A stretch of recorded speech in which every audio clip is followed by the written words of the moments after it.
If you're in a state of worry, a state of anxiety, a state of what could go wrong, what are you not in a state of? Well, you're not in a state of what could go right. You're not in a state of what your potential is. You're not in the state of building your dreams, your hopes, your wants, your goals. And so it's another way of looking at it that the more time that you spend in your life in a state of worry, you're not focusing on what you want to create your life to be. And that has dramatic implications.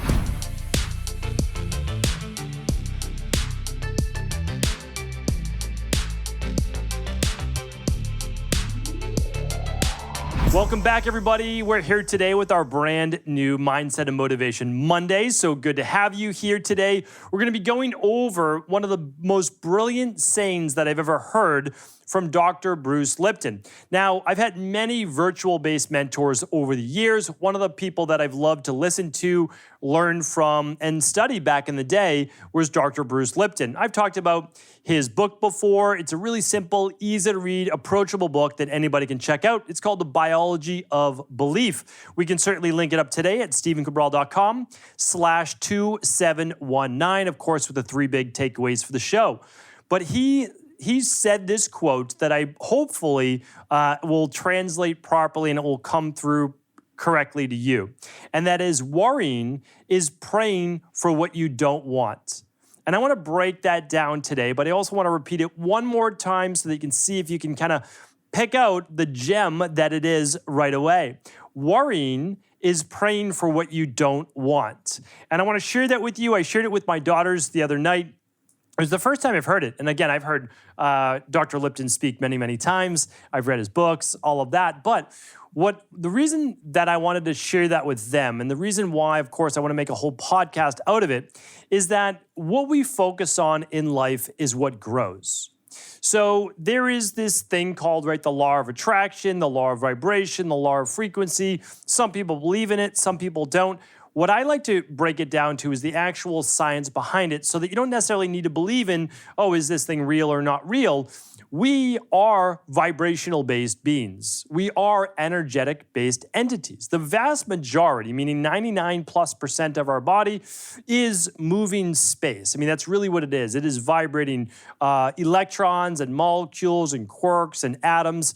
And what we do is we actually tune into that of which we are. And then I say which we are is because what we are thinking about, what we are focused on, is what allows us to see the world around us. So think about this. If you're always in a state of worry and anxiety, you're in a state of safety, right? You're trying to focus on staying alive. You're worried that something bad's going to happen to you. So what are you looking for more of? Well, you're looking for things that could harm you, right? So it's not necessarily that you're looking to be harmed. It's you are more focused on what could go wrong. Now, what's the opposite of that then?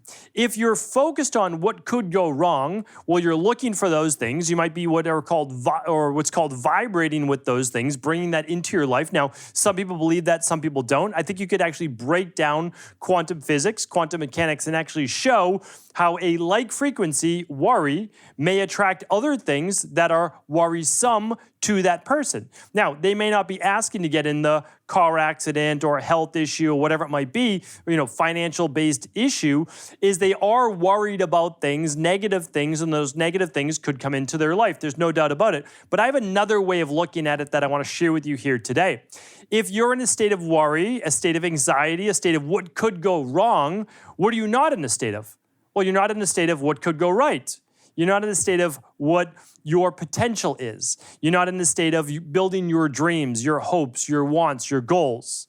And so it's another way of looking at it that the more time that you spend in your life in a state of worry, you're not focusing on what you want to create your life to be. And that has dramatic implications because those people who write down their goals, put up a photo of it, an image of it, they visualize it, they think about it, they're simply more prone to doing what? Well, finding solutions to the thing that they want, right? They're saying, well, I want to have a better career. Okay, if you're focused on visualizing the career of your dreams, you're going to eventually, it's going to pop into your mind. You're going to see it somewhere. You're going to read about it, right? Because you're focused on it. That's a big part of this, right? It's always in front of us. It's just, what are we focused on? And you end up reading the article, meeting the person, going to the event, whatever it might be, that gives you the information, the knowledge to then do what? Take action. So it absolutely always goes back to the be, do, get, right? So the get is the positive or negative thing that you are seeking in your life. And you might never be seeking a negative thing, but I'm telling you right now, if it's what you're focused on and you're thinking about, in a way, you are seeking it. I know that you don't want it. What I'm saying is you're focused on it. You're creating a vibrational-based attraction. The do part is the actions that you take, right? So someone that's going after their dreams, their actions are just vastly different than those people that are playing defense, that are just worried about nothing bad happening. Well, if you're always worried about nothing bad happening, you're not doing the opposite, which is going after the dreams. So who are you being, right? If we work in reverse, because sometimes it's simply easier to work in reverse. So you're being a person that's always worried, or you're being a person that's being proactive, going after their dreams, understanding that there will always be obstacles and challenges in life, because that is life, right? That is, no matter what level we attain. I just talked about this on social media the other day, is that life will always present problems to you. That's just the way that it is. Like, that's the way that life is. So what happens is, the difference is you have different problems on the way to greater goals. But there's simply always going to be challenges, issues. You can call them problems, but you can also look at it a different way, that they're simply learning experiences, different ways to grow, different ways to overcome it to achieve even higher levels of the life that you want.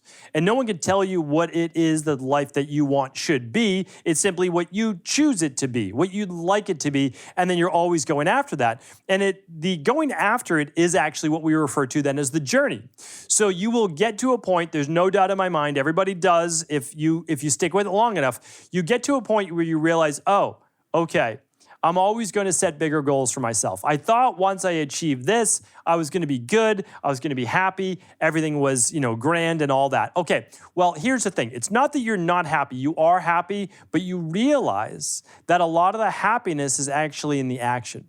It's in the doing. It's not so much the getting. Once you get to a place of being able to be self-sufficient and having when you look at Maslow's hierarchy of needs, and if you don't know what that is, I'm going to link that up today at episode 2719. You absolutely need to know what Maslow's hierarchy of needs is. But once you've gotten through basic necessities and you're moving more up to like the creativity part, and maybe touches, right, of enlightenment, what happens is this. You realize, oh, we're human beings, right? We're meant to be and do and then work towards getting whatever it is. Not always material-based things. It's just not.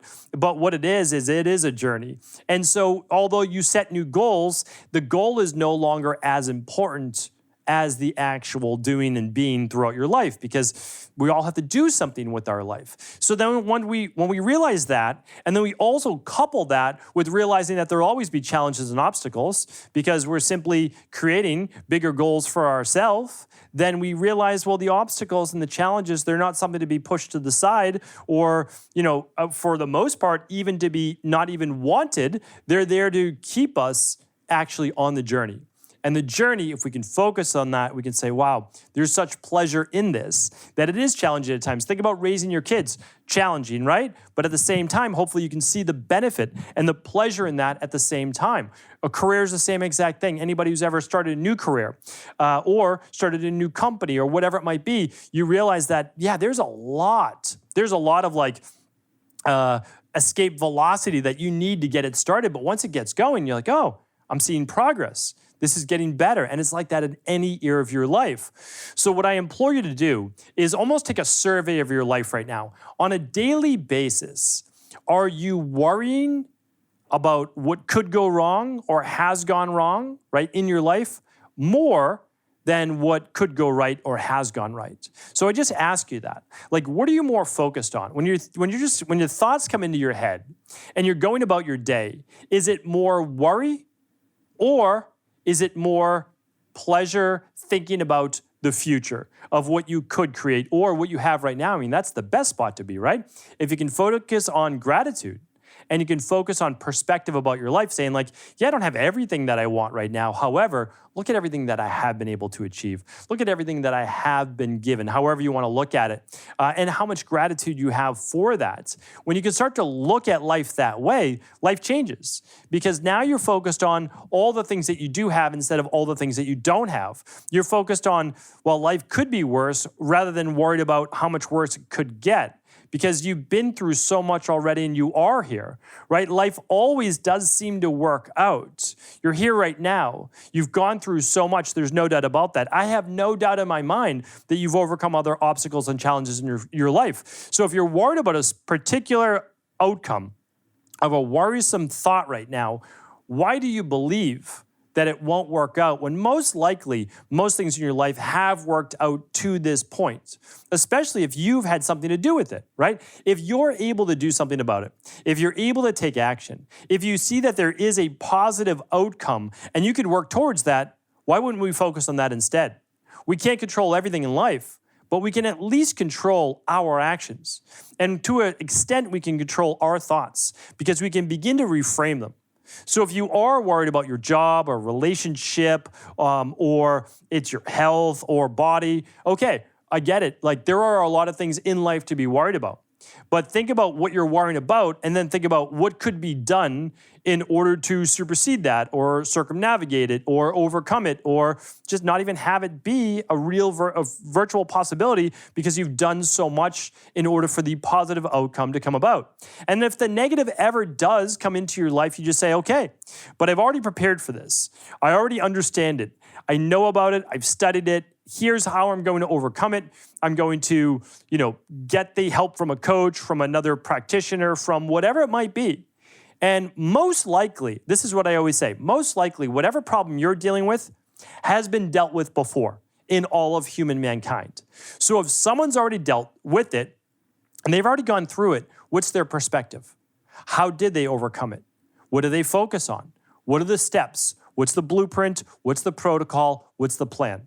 Someone like myself, I can help provide the health plan, the health protocol, the anti-aging, whatever it might be, but I'm not going to provide you with the financial plan, the relationship plan, the spirituality-based plan. I can navigate you, I can help push you in that general direction, but I'm telling you right now that there's an expert in their field or in that field and even that niche that's going to be able to break down the steps for you. It's either going to be in a book, online through video, a podcast, free or paid that you might invest in. It's whatever works for you. But I'm telling you right now, if there's a worry, there's a solution. So let's start focusing on the solution instead of the same thoughts swirling through your head day after day. Why? Is it going to be a different worry? It's the same worry over and over. And we get caught in this loop. So instead of being caught in the loop, we need to stop the cycle at some point. The best way that I've found to stop the cycle is to take action, because we can't always change the thoughts, right? So if we can't change the thoughts, what do we need to do? Short circuit the thoughts with putting an action in its place that would then reduce the worry, right? So action reduces anxiety. Action thwarts worry. That's what it does. Because you say, okay, I'm worried about this, like insert whatever you're worried about, right? I'm worried about aging. I'm worried about my health. Okay, start to take a course, read a book, work with a practitioner, run your labs, do all the things that you might be worried about and say, oh, I'm actually healthy in all these different areas except this one. Well, if you're healthy in all the areas and then there's one thing you need to work on, let's say it's heavy metals, no big deal. You'll start to then do what? A heavy metal detox protocol. You might start using a sauna, infrared sauna. Like, you might start doing those things. And what does that do? Helps to remove those heavy metals. So then you run your labs again and you're good there. So now, yeah, you might have the worry or whatever it is, but like you say, no, that worry is now unfounded because I'm doing the things that a healthy person does in order to be able to live a long, healthy life. And that if that's what it takes, then that's what you're going to do. So always focus on what you want life to be. And if you're not there yet, what are the steps that you need to take in order to get there? And one of the reasons that I found that to be the most helpful is that it takes the emotion out of the equation. We're all emotional-based beings, some more emotional than others. That's kind of part of our wiring or part of our bringing up of nature versus nurture, et cetera. But the truth is this, action doesn't have to have emotion behind it.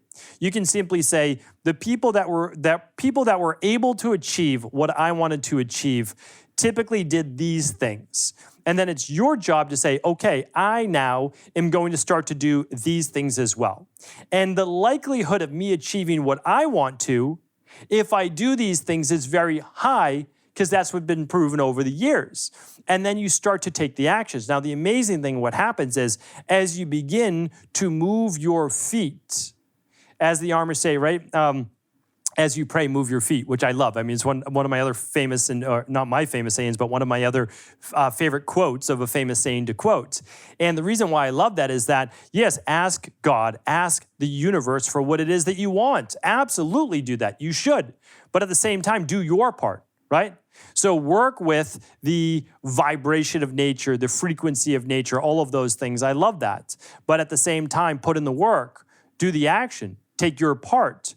But by doing the action, it's going to start to change your thoughts. And the way that it does that is you start to become the person who is doing the doing, right? That is about to get what they receive, that they want to receive. And that's because you're taking the steps. If you're taking the steps, you can see how you would then be worthy of achieving the life that you want. So then that starts to do what? Change your thoughts. And it changes your thoughts because you're no longer a person just sitting back, allowing life to happen to you.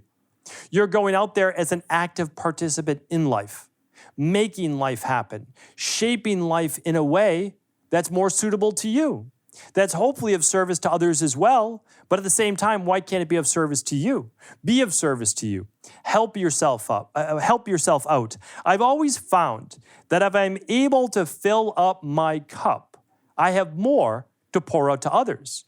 So there's nothing wrong with filling up your own cup. There isn't, right? If you never pour it out to others, well, you can't refill it back up as well. So do that, but work on you.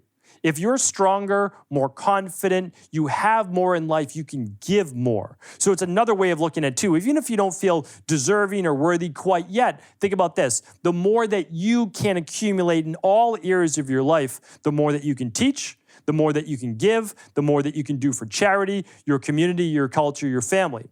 So be, do, and get more out of life. And we're going to do that by what we focus on. That's how it starts. Focus on more of what could go right, more of your potential in life, rather than worrying about what could go wrong. Hopefully today's show is helpful. I always appreciate you tuning in to these Mindset and Motivation Mondays. Do feel free to share the show with anyone you believe it could serve. And for more on Dr. Bruce Lipton's writings, his books, or other takeaways like Maslow's Hierarchy of Needs, head on over to stephencabral.com/2719. Take care, everybody. Have an amazing rest of the week.